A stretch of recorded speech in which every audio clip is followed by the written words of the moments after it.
Donc, salut les élèves. Ici, on commence une nouvelle leçon sur les proportions des éléments dans les composés chimiques. C'est un nouveau chapitre. Notre première leçon va porter sur le pourcentage massique et le pourcentage de composition. Alors, voici notre résultat d'apprentissage. Premièrement, on va comprendre comment calculer le pourcentage massique. Ensuite, on va voir que ceci peut avoir lieu dans deux différentes situations si les données massiques sont présentes ou si les données massiques ne sont pas présentes.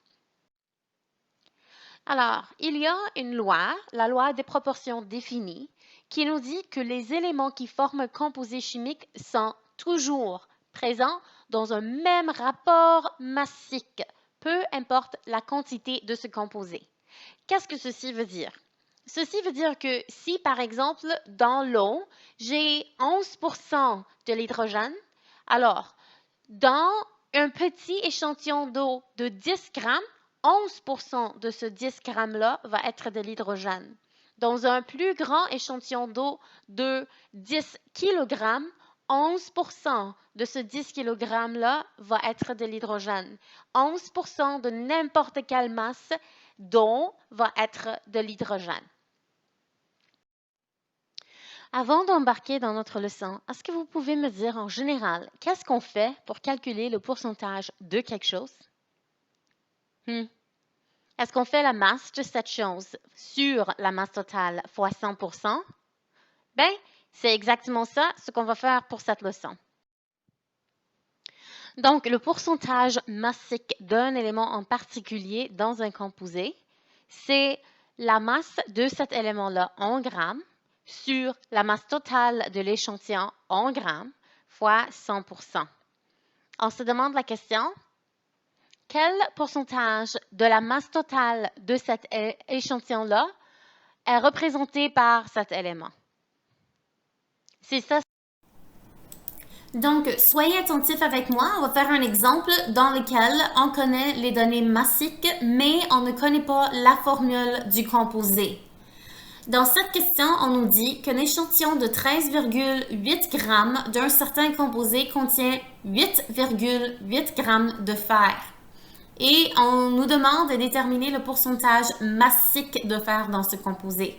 Alors, si je connais la masse du fer et je connais la masse totale de l'échantillon, c'est assez simple. Le pourcentage massique de fer, c'est la masse du fer sur la masse totale, soit 8,8 grammes sur 13,8 grammes fois 100%, qui nous donne un pourcentage massique de 63.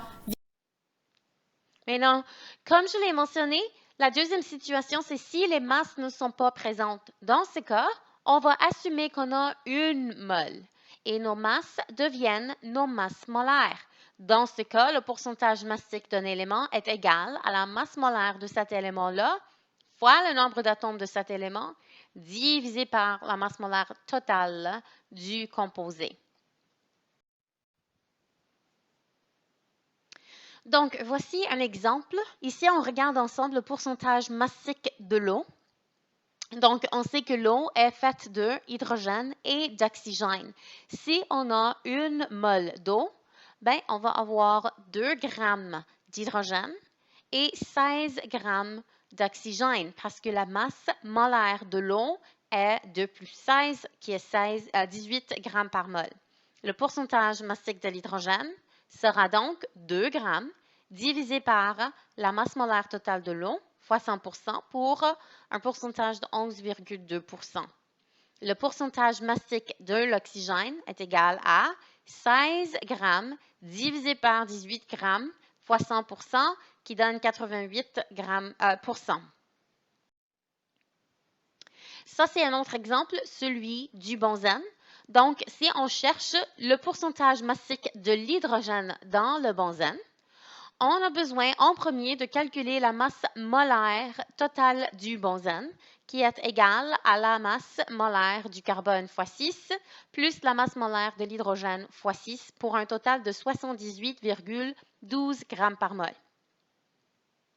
Donc, le pourcentage de l'hydrogène, le pourcentage massique de l'hydrogène est égal à 6 fois la masse molaire de l'hydrogène divisé par la masse molaire totale du benzène fois 100%, qui donne un résultat de 7,76%. Donc, c'est quoi ce pourcentage de composition? La masse de tous les éléments dans un composé exprimée sous forme de pourcentage de la masse totale du composé. L'exemple que je viens de donner, c'est celui du H dans l'eau. Donc, l'hydrogène constitue 11% de la masse totale de l'eau. Maintenant, le pourcentage de composition, c'est la même chose que le pourcentage massique, sauf que c'est le pourcentage massique de chaque élément dans le composé. Encore une fois, ça indique la masse relative de chaque élément dans un composé parce que ça indique toutes les valeurs de chaque élément dans ce composé-là, comme on va voir. Si on regarde à un autre exemple, la vanilline, sa formule chimique, c'est C8H8O3. C'est un composé qui contient, et là, on a un énoncé qui montre la masse, le pourcentage massique de chaque élément de la vanilline. Ensemble, c'est le pourcentage de composition. Je répète, chaque ligne ici représente le pourcentage massique de l'élément. Ensemble, ce sont les pourcentages de composition de la vanilline. Et c'est ça le lien entre le pourcentage massique et le pourcentage de composition. Donc, dans la prochaine section, on va voir qu'en chimie analytique, on utilise le pourcentage de composition de chaque élément pour identifier les inconnus. Ça va être la tâche dans la prochaine leçon.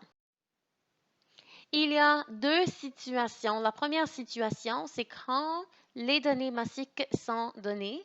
La deuxième situation, c'est quand les données massiques ne sont pas données et dans ce cas, on doit utiliser la formule chimique.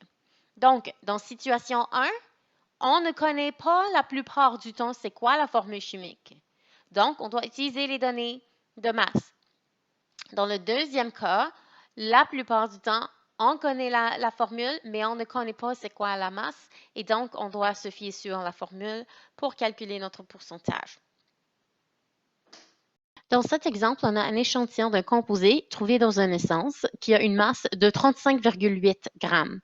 Il contient 30,10 grammes de carbone et 5,70 grammes d'hydrogène. Quel est le pourcentage de composition? Donc, n'oubliez pas que le pourcentage de composition est le pourcentage massique de chaque élément dans le composé. Alors, le pourcentage de C est égal à la masse de C divisé par la masse totale du composé. Le pourcentage de H est égal à la masse de H divisé par la masse totale du composé. Alors, je prends la masse du carbone, je la divise par 35,8 qui me donne 84% et je prends la masse de l'hydrogène, je la divise par 35,8 qui me donne un pourcentage de 15,9. Ici, on prend un autre exemple où on n'a pas de données massiques. Le chalcopyrite a une formule de CuF1S2. Si on trouve son pourcentage de composition, on a besoin d'assumer qu'on a une mole. Donc, la masse totale pour une mole est égale à la masse molaire du cuivre plus la masse molaire du fer plus la masse molaire du soufre fois 2 pour un total de 183,54 grammes par mole. Là, on trouve le pourcentage massique du cuivre qui est égal à la masse molaire du cuivre divisé par la masse molaire totale du composé fois 100% évidemment. Ceci donne une valeur de 34,62%. On fait la même chose pour le fer, on fait la même chose pour le soufre. Et là, on dit notre énoncé final, le pourcentage de composition du chalcopyrite. Il contient 34,62% du cuivre, 30,43% du fer et 34,95% du soufre.